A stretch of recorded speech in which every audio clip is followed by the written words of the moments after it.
to us. He is a judge for the Dearborn County Superior Court number 1. Some of us veterans have the pleasure of working with him in Veterans Court. I guess the easy way to say he's a good guy. He really cares about his veterans, and that's special to say the least. So I would like to introduce Judge Jonathan Cleary. Give him a round of applause, please.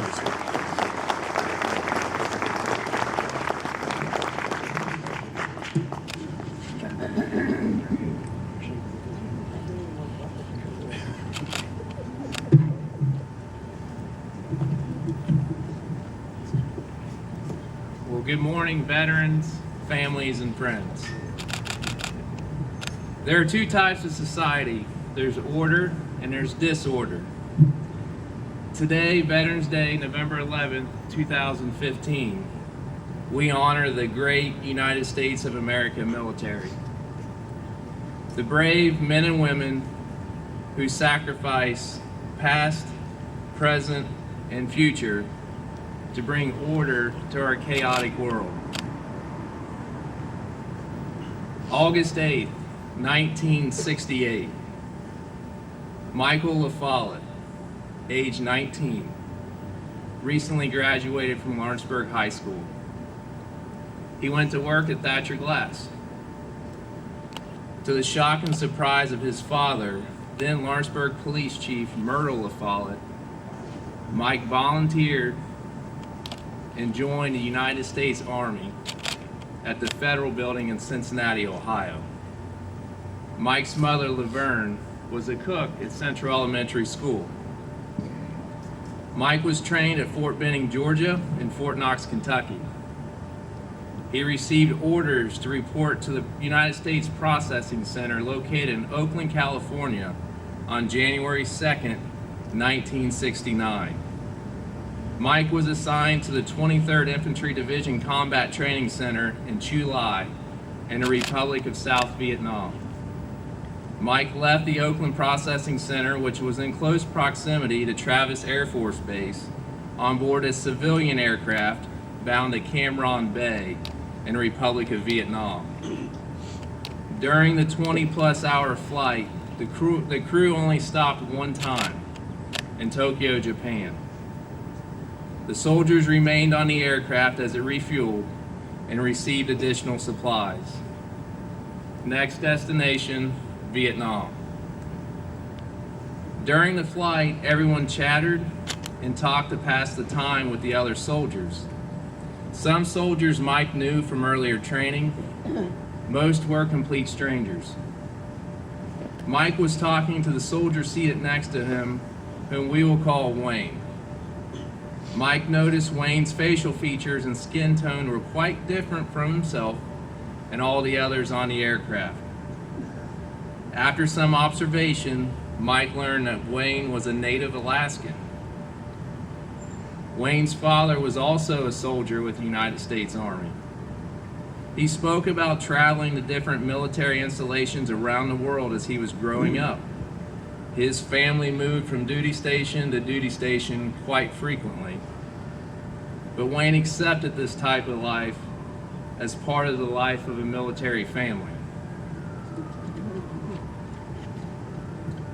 Wayne's mother was not Native Alaskan, and she stressed to him how very important it was to understand the traditions, customs, cultures, history, and teachings of his Alaskan ancestors.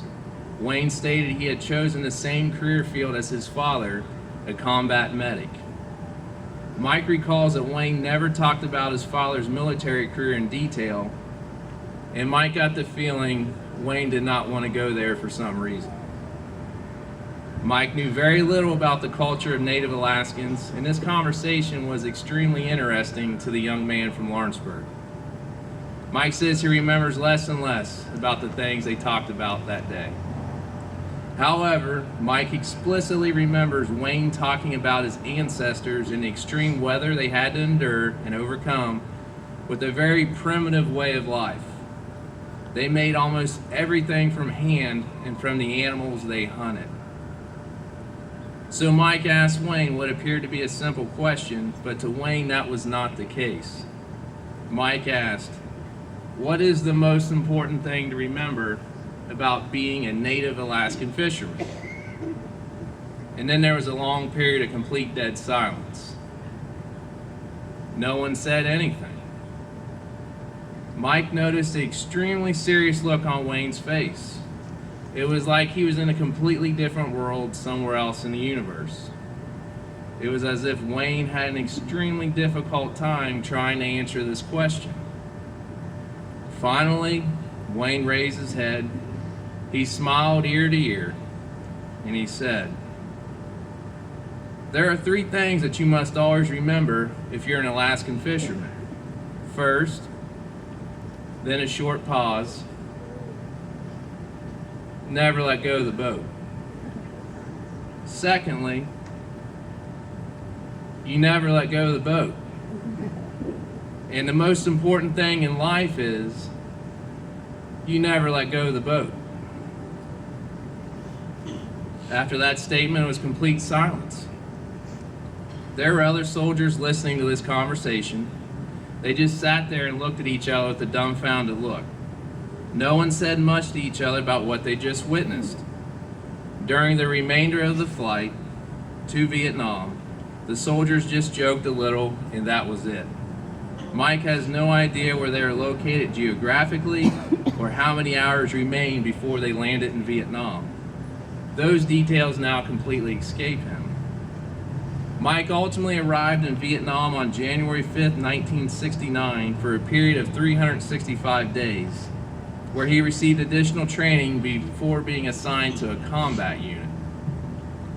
While in Vietnam, Mike would say the Lord's Prayer out loud every day. Some of his fellow soldiers said it would freak them out. While in combat, Mike was wounded. He was transported to a casualty collection point where the medics evaluated his condition.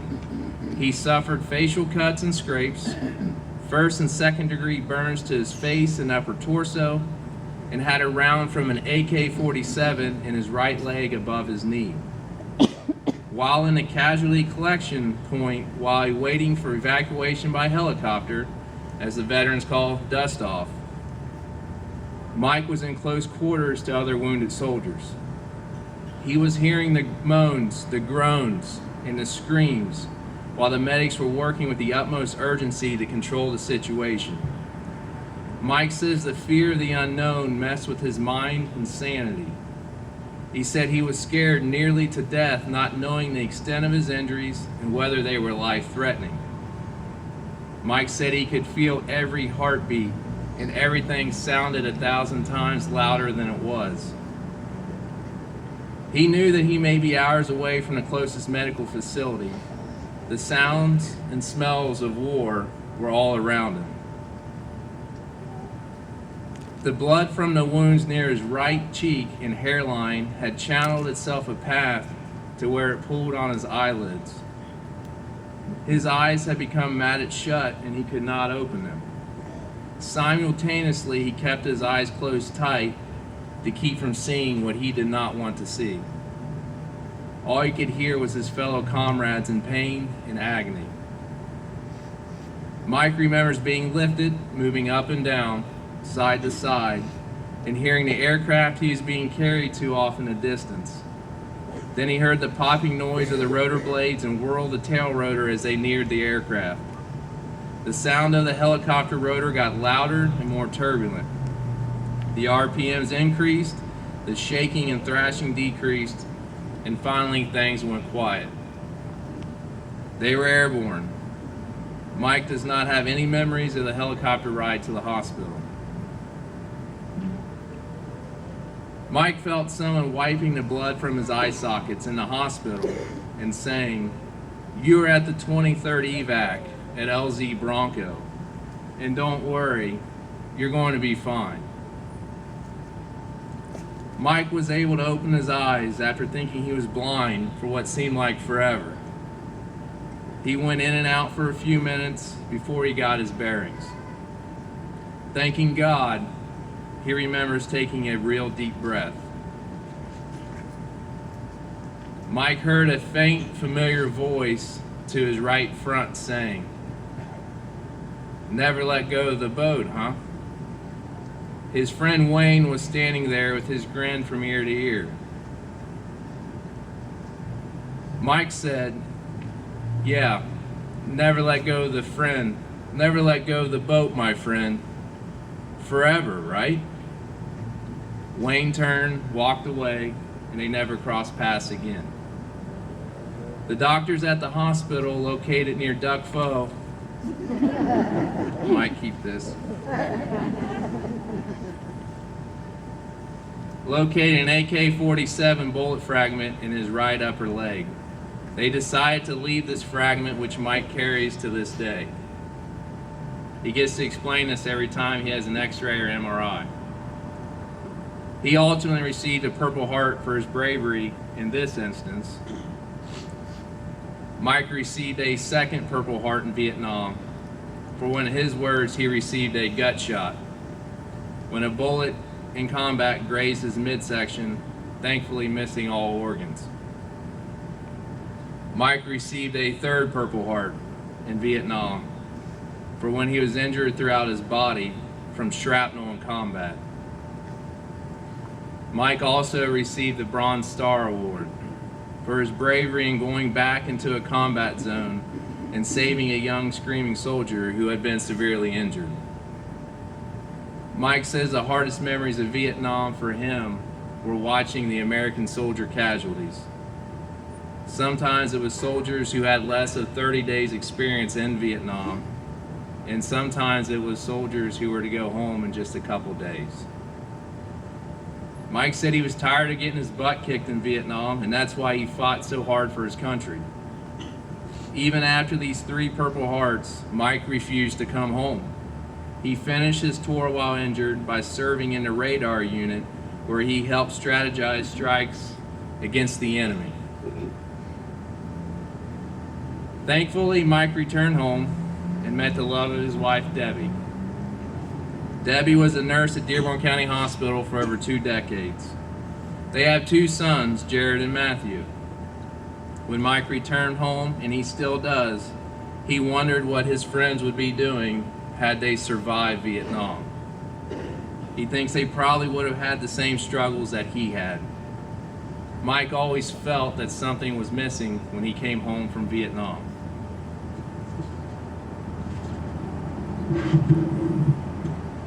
In 1982, Mike re-enlisted into the Army National Guard.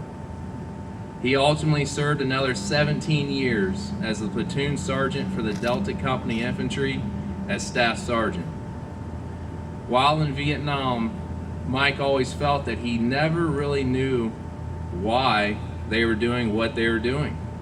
As a sergeant, Mike developed training so his soldiers would understand the why. 1995, the Bosnian War was in full swing.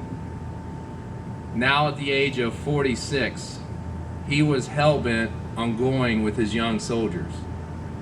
Mike knew he could help them in combat. The Army told him that he was not deployable into combat, partly because of his 3 Purple Hearts. Mike realized that he had done what he could do for his country, and it was time to retire. Mike now felt at peace with this decision.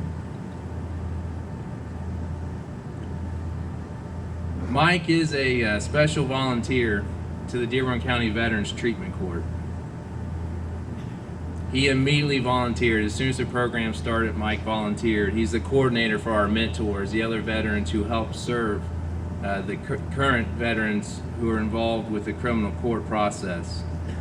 As President Abraham Lincoln stated, "With malice toward none, with charity for all,